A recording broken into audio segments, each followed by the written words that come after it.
మీ Bible ఉంటే తెరిచి చూడండి. యెషయా గ్రంథం 53వ అధ్యాయం 5వ వచనం.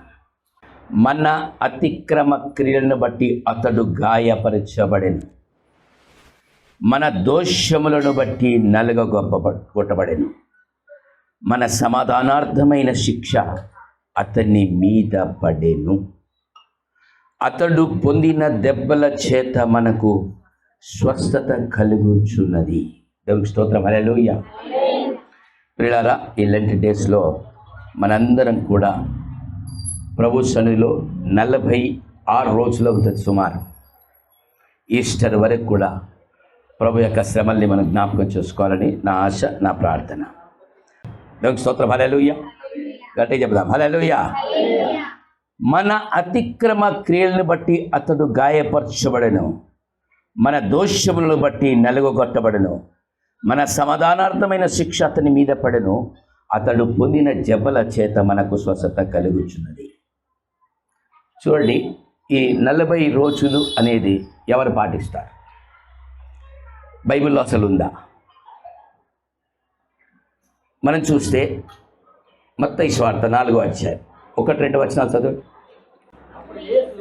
అప్పుడు యేసు అపవాది చేత శోధింపబడుచు ఆత్మ వలన అరణ్యములోనికి కొనిపోబడెను.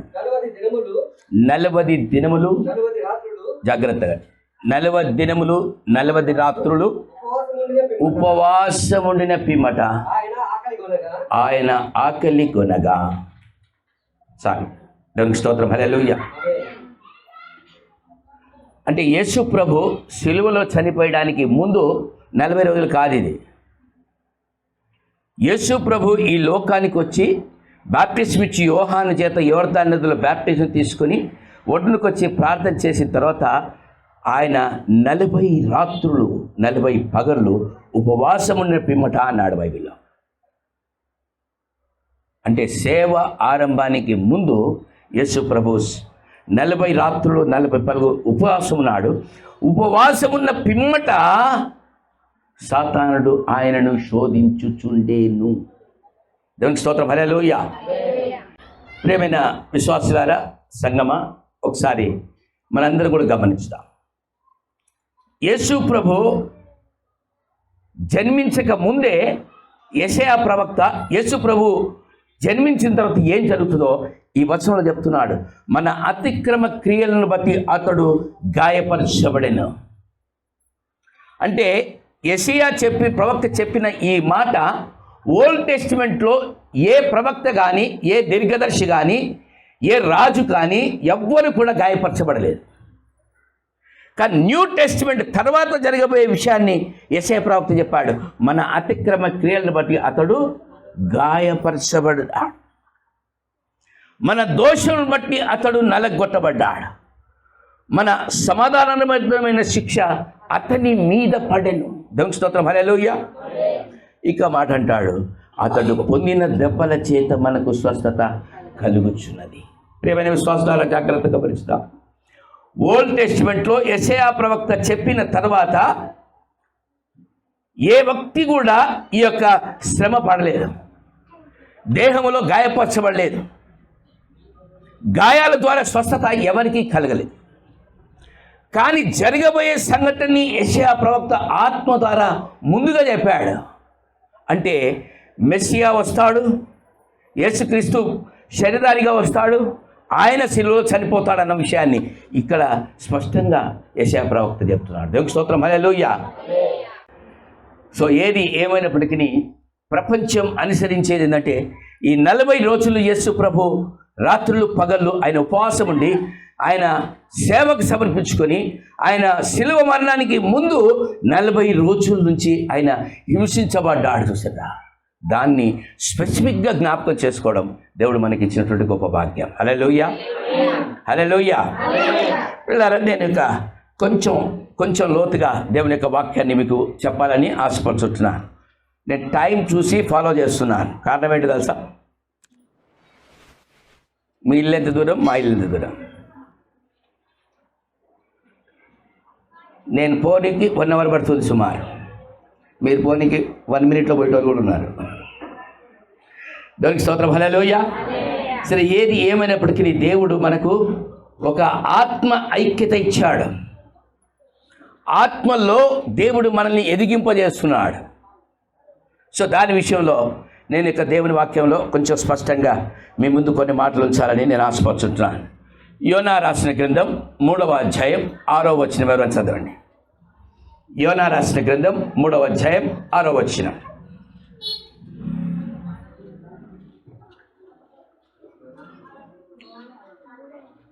యోనా రాసిన గ్రంథం 3వ అధ్యాయం 6వ వచనం. ఆ సంగతి నినవే రాజునకు వినబడి అతడు సింహాసనం మీద నుండి దిగి తన రాజవస్త్రములు తీసి గోనెపట్ట కట్టుకొని బూడిదలో కూర్చొని. నెక్స్ట్ ఇంకొక మాట, మరియు రాజైన తనను ఆయన మంత్రులను మనస్సు త్రిప్పుకొని పశ్చాత్తాపడి మనము లయము కాకుండానట్లు తన కోపాగ్ని చల్లారునేమో చూద్దాం. దేవుని స్తోత్రం, హల్లెలూయా. బహుశా మీకు అందరికీ తెలిసినటువంటి విషయం, 4 అధ్యాయాలు ఉన్నాయి యోనా గ్రంథం. నేను కూడా చాలాసార్లు యోనా గురించి చెప్పాను. యోనా ఒక స్పెసిఫిక్ వ్యక్తే. పాత నిబంధనలు చూసినట్టయితే చిన్న ప్రవక్తే, కానీ ఒక స్పెసిఫిక్ ఆయనలో జరిగినాయి, ఇంకొకరిలో జరగలేదు. ఆయనకున్న ఆత్మ అనుభవం మరొకరికి లేదు. అలాంటి గొప్ప వ్యక్తి ఈ యోనా ప్రవక్త. దేవుని మాట వినకున్నా, దేవుని మాటకు లోబడకున్నా ప్రవక్తగా ఎంచబడ్డాడు. దేవుని స్తోత్రం, హల్లెలూయా. యేసు ప్రభు కూడా యోనా గురించి చెప్పినటువంటి సందర్భం ఉన్నది. ఈ యోనాని దేవుడు ఒక పిలిచి నీనెవే పట్టణానికి వెళ్ళి సువార్త ప్రకటించమంటే నీనెవే పట్టణానికి బదులు తర్షీషుకు పారిపోవాలని ప్లాన్ చేశాడు. మనందరికీ తెలుసు దేవుడు ఏం చేశాడో. యోనాని సముద్రంలో ఎత్తి పడేశారు. ఒక చేప వచ్చి అతన్ని మింగింది. ఆ తర్వాత రెండోసారి ఏమైందంటే మరలా ఒక సెకండ్ లైఫ్ ఇచ్చాడు దేవుడు. దేవుని స్తోత్రం, హల్లెలూయా.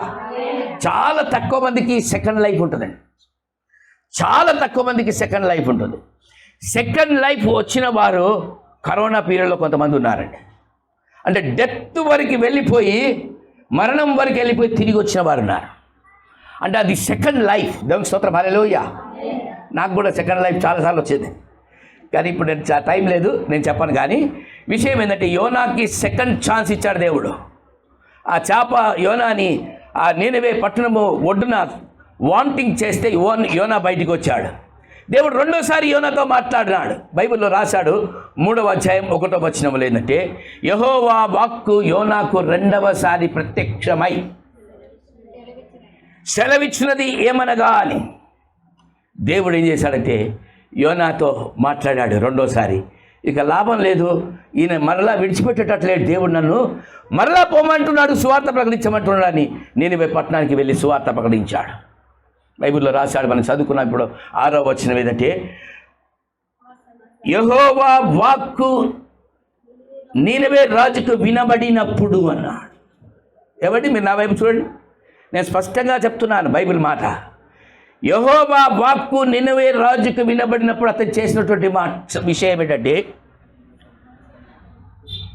నీనెవే రాజు సింహాసనం మీద నుంచి కిందికి దిగాడట.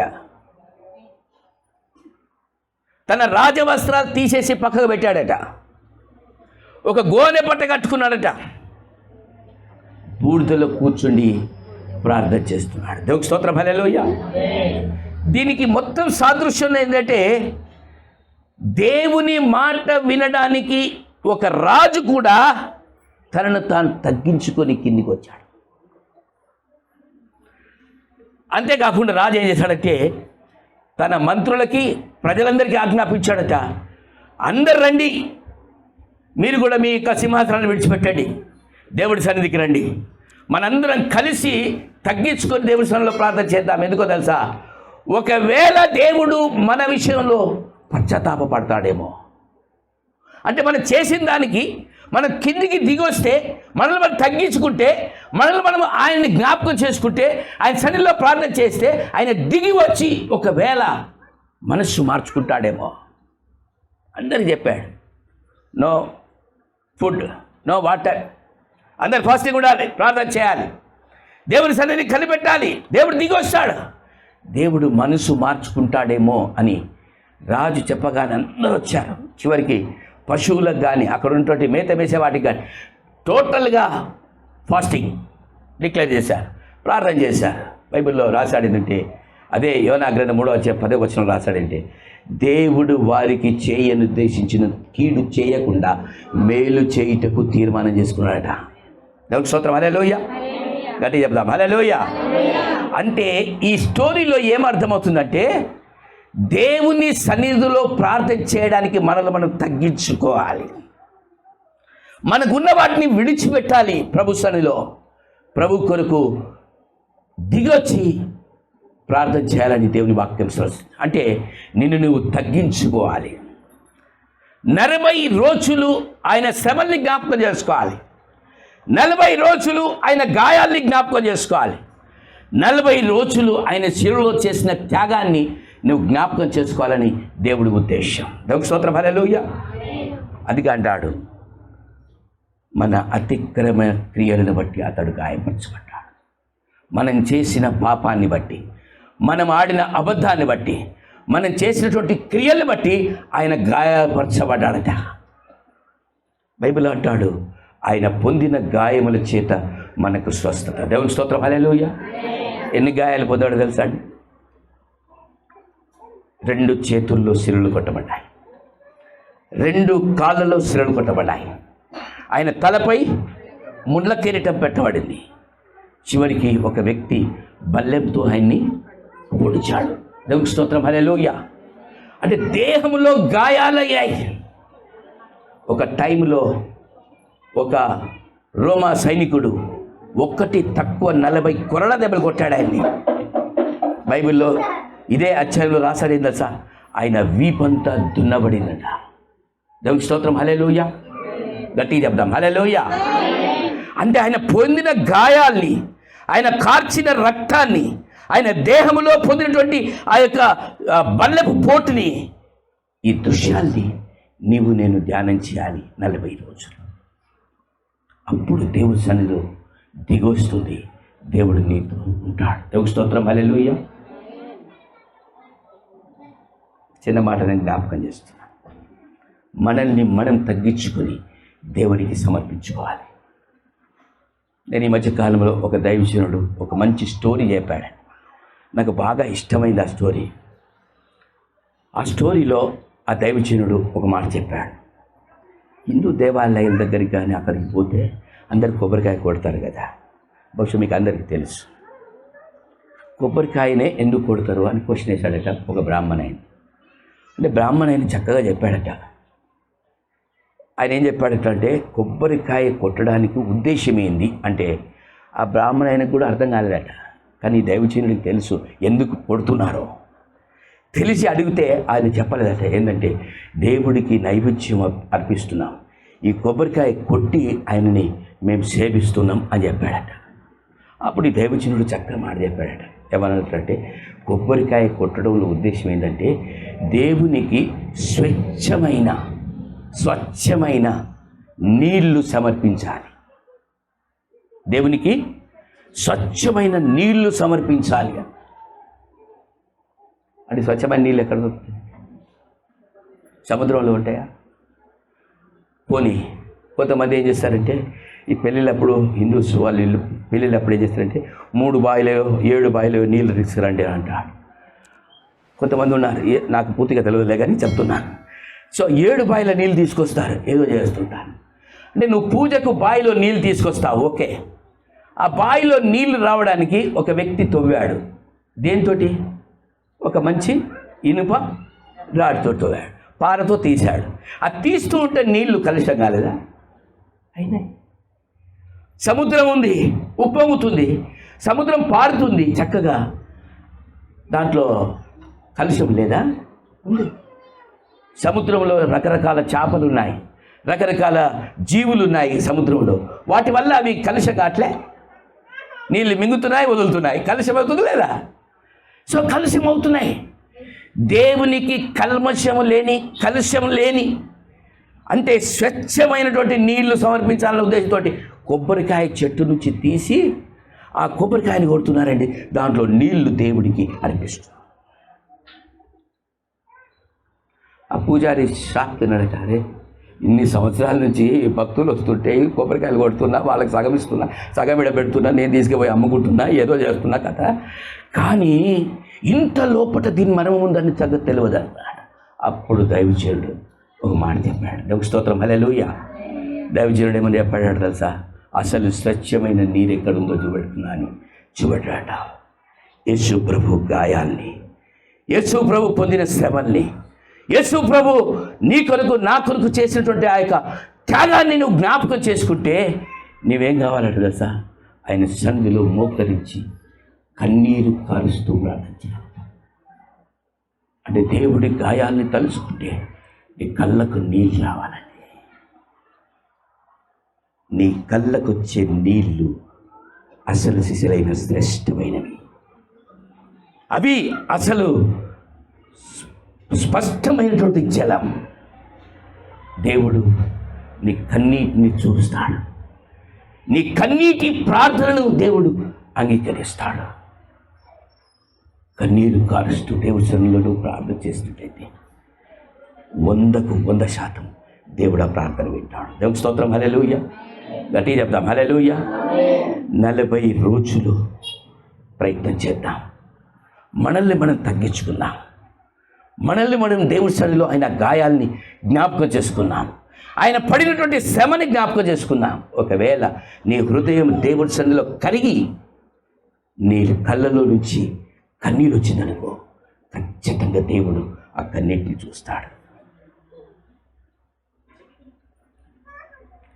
నీ కళ్ళలో నుంచి వచ్చే నీటిని నా యొక్క బుడ్డిలో దాస్తాను అన్నాడు ప్రభు. దేవునికి స్తోత్రం, హల్లెలూయా. పిల్లరా, ఒకసారి ఆలోచించేద్దాం. మనం ఏం ప్రార్థన చేస్తున్నాం? ఈ 40 రోజులు దేవుడి సన్నిధిలో దేవుడి సన్నిధిని అనుభవిస్తూ, దేవుడి వాక్యం వింటూ, ఆయన శ్రమల్ని జ్ఞాపకం చేసుకుంటూ, ఆయన పొందిన గాయాల్ని తలుచుకుంటూ, రాత్రి అయినా సరే పగలైనా సరే నీకు టైం ఎప్పుడు దొరికితే అప్పుడు ప్రార్థన చెయ్యి. గడిచిన రాత్రి నాకు కూడా 12 గంటల వరకు ఒక పెళ్ళికి పోయి వచ్చాము. నిద్రలేదు సరిగా. దానికి ముందు రోజు చీఫ్ మినిస్టర్ మహారాష్ట్ర పోతున్నట్టు నాకు 1 o'clock వరకు నిద్రలేదు. సరే, ఏది ఏమైనప్పటికీ రాత్రి పడుకున్నాను. మార్నింగే 5:30కి మెలకు వచ్చింది. లేచి మోకరించాను. ఆయన శ్రమల్ని జ్ఞాపకం చేసుకోవాలి. ఆయన పడిన ఇబ్బందిని జ్ఞాపకం చేసుకోవాలి. ఆయన పొందిన గాయాల్ని జ్ఞాపకం చేసుకోవాలి. ప్రభు సన్నిధిలో మోకరించి ప్రార్థన చేస్తున్నాను. ఒక గొప్ప దైవజనుడు నాకు ఒకసారి ఒక ప్రాఫెసీ చెప్పాడు. నాకు ఒక గొప్ప దైవజనుడు ఒక ప్రాఫెసీ చెప్పాడు. నువ్వు మోకరించి నా సన్నిధిలో ప్రార్థన చేస్తే 100కు 100% నీ ప్రార్థన నేను వింటాను అన్నాడు. దేవునికి స్తోత్రం, హల్లెలూయా. గట్టిగా చెప్దాం, హల్లెలూయా. నేను మోకరించినప్పుడు ఆ దైవజనుడు ఎప్పుడో 30 సంవత్సరాల క్రితం చెప్పిన ఆ మాట నాకు జ్ఞాపకం వచ్చింది. కళ్ళు మూసుకున్నాను. ఆయన గాయాల్ని తాకుతూ ప్రార్థన చేశాను. ప్రభువా, నీ సన్నిధిలో ప్రార్థన చేస్తున్నాను.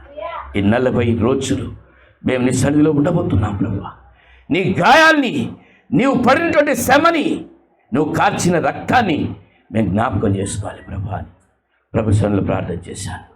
సడన్గా నాకు తెలియకుండా నా కళ్ళలో నుంచి నీళ్లు జారడం నేను గమనించాను. అప్పుడు నాకు అర్థమైంది, దేవుడు నా ప్రార్థన వింటాడు. దేవుని స్తోత్రం, హల్లెలూయా, హల్లెలూయా.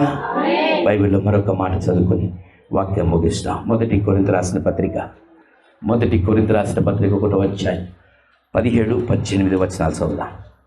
1 కొరింథీ రాసిన పత్రిక 1వ అధ్యాయం.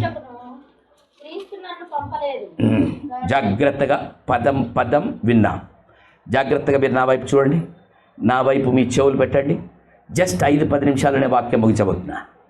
జాగ్రత్తగా విద్దాం. చదవమ్మా. బాప్తిస్వమిచ్చుటకు క్రీస్తు నన్ను పంపలేదు. ఒకసారి చూడండి నా వైపు. ఈయన మాట్లాడే వ్యక్తి ఎవరు? అపోస్తుడైన పౌలు. అపోస్తుడైన పౌలు చెప్తున్న మాట జాగ్రత్తగా విందాం. బాప్తిస్వం ఇచ్చుటకు దేవుడు నన్ను పంపలేదు. ఎందుకు పంపాడు? జాగ్రత్తగా గమనించదా, ఒక్కొక్కరి పిలుపు ఒకటి ఉంటుంది. ఒక్కొక్కరిని ఒక విషయంలో దేవుడు పిలుస్తాడు. నన్ను ఏ విషయంలో పిలిచాడో అది నువ్వు గ్రహిస్తే నీ ఆత్మ జీవితం ఎదుగుతుంది. ఎదగలేదనుకో ఇక నువ్వు వేస్ట్. దేవునికి స్తోత్రం, హల్లెలూయా. బాప్తిస్మం ఇచ్చుటకు దేవుడు నన్ను పిలవలేదు, పంపలేదు. ఎవరంటా నీ మాట? పౌలు అంటున్నాడు. కానీ మీరు ఇంటికి వెళ్తే చదవండి 16-15 వచనాలు. నేను స్టెఫెన్ ఇంటి వారికి బాప్తిస్మం ఇచ్చాను అంటాడు పౌలు. అంటే స్టెఫెన్ ఇంటి వారికి బాప్తిస్మం ఇచ్చాడట. కానీ ఏమంటాడంటే బాప్తిస్మం ఇవ్వడానికి దేవుడు నన్ను పిలవలే. ఎందుకు పిలిచాడో చెప్తున్నాడు. చదవమ్మా.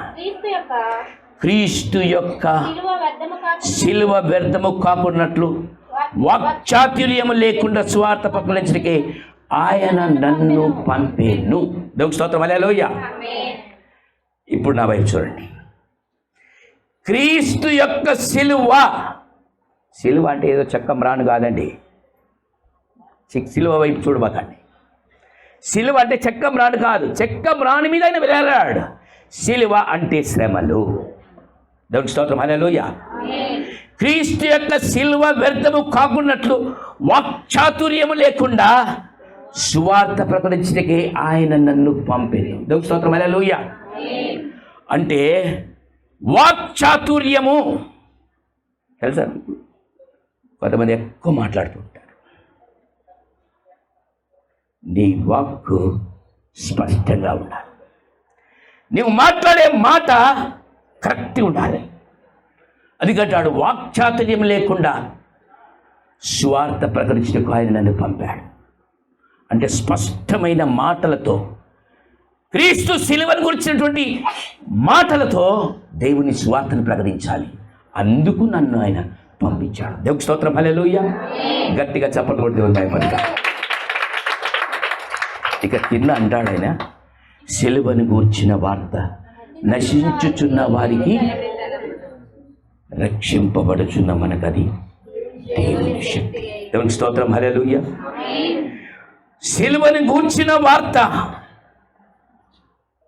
నశించేవారికి, నశించేవారంటే దేవుణ్ణి నిర్లక్ష్యం చేసేవారు, దేవుని మాటలు నిర్లక్ష్యం చేసేవారికి, దేవుణ్ణి నిర్లక్ష్యం చేసేవారికి, దేవుని సేవను నిర్లక్ష్యం చేసేవారికి నశించేవారు. నశించే లిస్టులో ఉండద్దు, మనం రక్షించబడే లిస్టులో ఉండాలి. రక్షించబడుచున్న వారికి దేవుని శక్తి. దేవునికి స్తోత్రం, హల్లెలూయా. గట్టిగా చెప్దాం, హల్లెలూయా. సిలువను గూర్చిన వార్త నశించుచున్న వారికి వెర్రితనం, కానీ రక్షించబడుచున్న మనకు, అంటే దేవునిలో క్షణం day by day, week by week, month by month, year by year ఎదుగుతున్నామంటే అప్పుడు నీ ఆత్మ జీవిస్తుంది. దేవునికి స్తోత్రం, హల్లెలూయా. ప్రియమైన దేవుని సంగమా, ఒకసారి ఆలోచన చేద్దాం. క్రీస్తు సువార్త, శిలువ సువార్త, యేసుక్రీస్తు పొందినటువంటి శ్రమల సువార్త. ఈ సువార్త విని సువార్త యందు విశ్వాసం ఉంచుతాం. సువార్త ద్వారా నేను రక్షించబడ్డా. సువార్త వినుట ద్వారా నీ ఆత్మ తిరిగి జన్మించింది. నేను ఒక చిన్న స్టోరీ చెప్పి నేను వాక్యం ముగిస్తాను. నేను కూడా చాలామందికి బ్యాప్టిజం ఇచ్చాను. నేను దాని గురించి మాట్లాడట్లే, కానీ పౌలు అంటున్నాడు, నన్ను బాప్టిజం ఇచ్చడానికి దేవుడు పిలవలే, కానీ శిలువబడిన యేసుక్రీస్తును ప్రకటించడానికి దేవుడు నన్ను పిలిచాడన్నాడు. పౌలు గురించి ఫిజికల్గా ఆలోచన చేస్తే చాలా బలహీనుడట. పెళ్ళి కాలే, దేవుడికి సమర్పించుకున్నాడు, పూర్వపు జీవితం వదిలేశాడు, దేవునితో నడుస్తూ ఉన్నాడు. కొన్ని వేల మందికి, లక్షల మందికి సువార్త ప్రకటించాడు. పౌలు వాక్యం ప్రకటిస్తే రక్షించబడిన వారు చాలామంది ఉన్నారు. కానీ ఈ పౌలు ఫిజికల్గా ఎంత బలహీనుడో స్పిరిచువల్గా అంత బలవంతుడు. స్పిరిచువల్గా అంత బలవంతుడు. ఆయన అంటాడు, సిలువబడిన యేసుక్రీస్తును ప్రకటించడానికి దేవుడు నన్ను పంపించాడు. దేవుని స్తోత్రం, హల్లెలూయా. వీళ్ళగా ఎంత స్పష్టమైన మాట. ఒకసారి ఆలోచించుద్దాం. మనం రక్షించబడ్డాం, కొన్ని సంవత్సరాలు అవుతుంది. ఒక్క వ్యక్తిని ప్రభు దగ్గర నడిపించావా? ఒక్క వ్యక్తి. నాకు తెలియకుండా ఒక వ్యక్తి నేను సువార్త ప్రకటిస్తే రక్షించబడ్డాడు. నేను ఎప్పుడో చెప్పాను లేదు నాకు తెలియదు, కానీ మరొకసారి జ్ఞాపకం చేస్తాను. వరంగల్ దగ్గర ఒక ప్లేస్లో ఒక 3 రోజులు మీటింగ్స్ పెట్టారు. నన్ను ఆ 3 రోజుల మీటింగ్స్కి స్పీకర్గా పిలిచారు. ఫస్ట్ డే అయిపోయింది, నేను వాక్యం చెప్పాను, వెళ్ళిపోయాను. సెకండ్ డే ఏమైందంటే, ఫస్ట్ డే వాక్యం విని సెకండ్ డే చాలామంది వచ్చారు. అప్పుడు నాకు ఆ యొక్క 3 రోజుల సభల్లో లాస్ట్ డే ఒక మంచి మెసేజ్ చేయాలి, తర్వాత రోజు దాని ముందు ఒక మంచి మెసేజ్ చేయాలి, ఫస్ట్ డే ఒక మంచి మెసేజ్ చేయాలి, అట్లా ప్రిపేర్ అయ్యి వెళ్ళాను నేను. దేవుని స్తోత్రం, హల్లెలూయా. ఫస్ట్ డే వాక్యం చెప్పాను, వెళ్ళిపోయాను. సెకండ్ డేకి వచ్చేసరికి ఏమైందంటే చాలామంది వచ్చారు. ఆ రోజు నేను వాక్యం ప్రకటిస్తున్నాను. 1 గంట 30 నిమిషాలు వాక్యం చెప్పాను. 1.5 hour వాక్యం చెప్పాను. ఆ వాక్యం చెప్తున్నప్పుడు సడన్గా ఒక సర్ప్రైజ్ వాక్యం వచ్చే భాగం ఏంటంటే, యేసు ప్రభు శిలువకు వచ్చినటువంటి సత్యాన్ని ఒక 5 నిమిషాలు మాట్లాడాడు. యేసు ప్రభువే దేవుడు మనుషుల్ని ప్రేమించి ఈ లోకానికి వచ్చాడు. నీ కొరకు నా కొరకు యేసు ప్రభు శిలువలో రక్తం కార్చాడు. ఆయన దేహం అంతా గాయపరచబడింది. వస్త్రహీనుడుగా ఆకాశానికి భూమికి మధ్యలో వేలాడాడు. ఆయన తప్ప వేరొక దేవుడు లేడు. ఈ మాటలు ప్రకటిస్తున్నాను. సడన్గా ఆ దారిలో ఒక కానిస్టేబుల్ డ్యూటీ దిగి ఇంటికి వెళ్తున్న కానిస్టేబుల్ ఇక్కడ ఏదో సౌండ్ వినబడుతుందని ముందుకు వచ్చాడు. మీటింగ్కి వచ్చి నిలబడ్డాడు వెనకాల. ఆ రోజు నేను చెప్పినటువంటి వాక్యం చివరి 1/2 hour వాక్యం విన్నాడు ఆ వ్యక్తికి ఒకటే మాట చెప్పాను, విగ్రహం, బొమ్మ, ఫోటో దేవుడు కాదు, యేసు ప్రభు సత్యుడైన దేవుడు. ఆయన నీ కొరకు సులువేయబడ్డాడు, ఆయన నీ కొరకు రక్తం కార్చాడు, ఆయన నీ కొరకు గాయపరచబడ్డాడని ఈ మాటలు ఎప్పుడైతే చెప్పానో ఆ వ్యక్తి మాటలు విన్నాడు, వెళ్ళిపోయాడు. దేవుని స్తోత్రం, హల్లెలూయా. వెరీ నెక్స్ట్ డే చివరి మీటింగ్, ఇక 3వ రోజు పొద్దున్నే ఉదయమే ఆ వ్యక్తి లేచి రెడీ అయి సిద్ధపడి తిరిగి డ్యూటీకి వెళ్ళే టైంలో స్నానం చేసి జంజం ఇలా మార్చుకొని ఒక మడికట్టు కట్టుకొని తన పూజ గదిలోనికి వెళ్ళాడు. పూజ గది లోపలికి వెళ్ళిన తర్వాత పూజ గదిలో నిలబడి, ఆ బొమ్మ ముందు నిలబడి పూజ చేద్దామని చేతులు జోడించి కళ్ళు మూసుకున్నప్పుడు సడన్గా రాత్రి మాటలు వినబడ్డాయట ఆ వ్యక్తికి. ఆ మాటలు జ్ఞాపకం వచ్చినాయట. అంటే నేను ఒక బొమ్మ, ఒక విగ్రహం ముందు నిలబడ్డాను, ఇది దేవుడు కాదని రాత్రి ఆయన చెప్పాడు. అసలైన దేవుడు యేసుక్రీస్తు అని రాత్రి చెప్పాడు. ఆయన గాయపరచబడ్డాడన్నాడు, ఆయన రక్తం కార్చాడని చెప్పాడు. ఆ మాటలు జ్ఞాపకం వచ్చినాడు అతనికి. జ్ఞాపకం వచ్చిన తర్వాత ఏం చేశాడంటే ఏదో తూతు మంత్రంగా అట్లా చేసేసాడు. పూజ గదిలో నుంచి బయటకు వచ్చేసాడు. రెడీ చేసి దెబ్బని పోలీస్ స్టేషన్ వేసుకొని డ్యూటీకి వెళ్ళిపోయాడు. డే అంతా డ్యూటీ చేశాడు. సాయంత్రం అయిపోయింది. మళ్ళా ఇంటికి వెళ్ళిపోవాలి. 8 గంటలకు డ్యూటీ దిగి ఇంటికి వెళ్ళిపోవాలి. ఇంటికి వెళ్ళిపోయే టైంలో మరలా గుర్తుకొచ్చిందట అతనికి, ఈ వ్యక్తికి. ఏంటి అనంటే, రాత్రి పలానా చోట మైక్ వినబడేది కదా, ఈరోజు కూడా ఉంటుందా అని అనుకుంటూ నడుచుకుంటూ వస్తుంటే మైక్ సౌండ్ వినబడింది. చివరి రోజు ఆ సౌండ్ విని మరలా దగ్గరికి వచ్చాడు. లాస్ట్ డే నేను మంచి వాక్యం ప్రకటించాను. ఆ వ్యక్తి వాక్యం విన్నాడు. ఎవ్వరు ఏం చెప్పలేదండి. సడన్గా మీటింగ్ అయిపోగానే స్టేజ్ మీదకి వచ్చాడు. మైక్ తీసుకొని ఒక సాక్ష్యం చెప్పాడు. గడిచిన రాత్రి నేను డ్యూటీ దిగి వెళ్తుంటే ఈయన వాక్యం చెప్తుంటే నిలబడి మాటలు విన్నాను. నేను ఉదయం పూజ గదిలోకి వెళ్తే నాకు మనసు రాలేదు, నేను తిరిగి వచ్చేసాను. ఇప్పుడు ఎందుకు మరలా డ్యూటీ దిగి ఇంటికి వెళ్ళిపోతుంటే మీటింగ్ ఉంది కదా, సౌండ్ వస్తుందా అని గమనించి నేను మీటింగ్కి వచ్చాను. ఈ రాత్రి దేవుడు నాతో మాట్లాడాడు. దేవుని స్తోత్రం, హల్లెలూయా. ఆ వ్యక్తి మారు మనసు పొందాడు. దేవుని స్తోత్రం, హల్లెలూయా. నేను తర్వాత మరలా కలవతని నేను హైదరాబాద్ వచ్చేసాను. ఆ వ్యక్తి తన ఇంటికి వెళ్ళిపోయాడు. కానీ అక్కడ ఉన్న వాళ్ళు చెప్పాడు ఏంటంటే ఆయన దేవునికి సమర్పించుకొని బాప్టిజం తీసుకొని దేవుని సేవలో ఉన్నాడు. దేవుని స్తోత్రం, హల్లెలూయా. గట్టిగా చప్పట్లు కొట్టి దేవుని మహిమపరచాలి. అంటే నీ జీవితంలో ₹1,00,00,000 సంపాదించాలంటే చాలా ఈజీ. ఒక్క ఆత్మని సంపాదించు, అది చాలా కష్టం. నీ మోకాళ్ళ మీద నుండి నువ్వు ప్రార్థన చేసి ప్రభు కొరకు సమర్పించుకుంటే తప్ప ఈ క్రియ జరగదు. ప్రియమైన దేవుని సంగమా, ఒకసారి ఆలోచించేద్దాం. ఈ 40 రోజులు ప్రభు సన్నిధిలో గడుపుదాం. 40 రోజులు ప్రభుకు మన జీవితాన్ని సమర్పించుకుందాం. ఆయన గాయాల్ని, ఆయన పొందిన శ్రమల్ని, ఆయన కార్చిన రక్తాన్ని, ఆయన శ్రమని జ్ఞాపకం చేసుకోవాలని నా ఆశ. నేను ఇంకా పూర్తిగా ఎక్కువ చెప్పను, కానీ మరొకసారి ఆ వచనం చదువుదాం. బైబిల్లో వచనం మరొకసారి చదువుదాం. నేను వాక్యం ముగించబోతున్నాను. మన అతిక్రమ క్రియలను బట్టి అతడు గాయపరచబడెను, మన దోషములను బట్టి నలుగొట్టబడను, మన సమాధానార్థమైన శిక్ష అతని మీద పడెను, అతడు పొందిన దెబ్బల చేత మనకు స్వస్థత కలుగుచున్నది. దేవుని స్తోత్రం, హల్లెలూయా.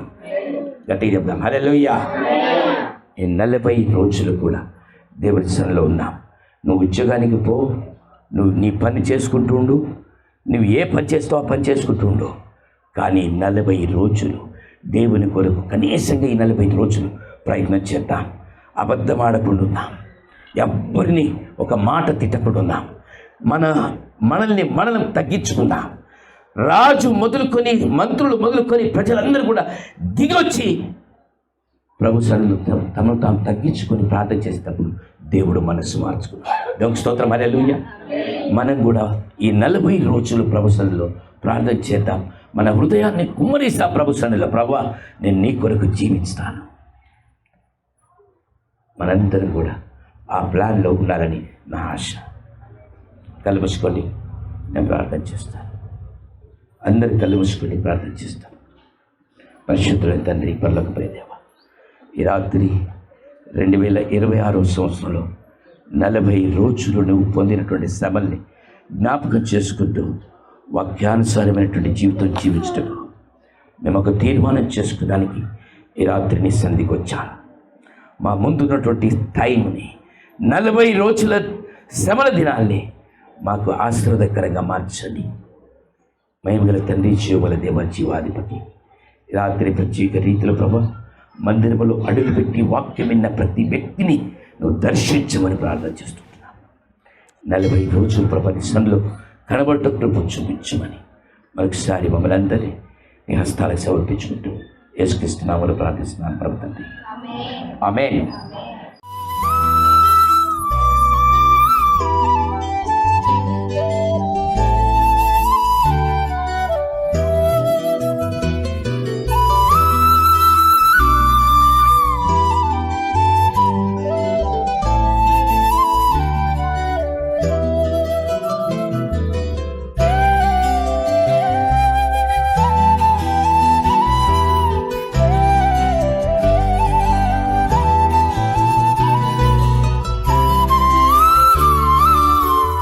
సందేశం నచ్చినట్లయితే లైక్, షేర్, సబ్స్క్రైబ్ చేసుకోండి.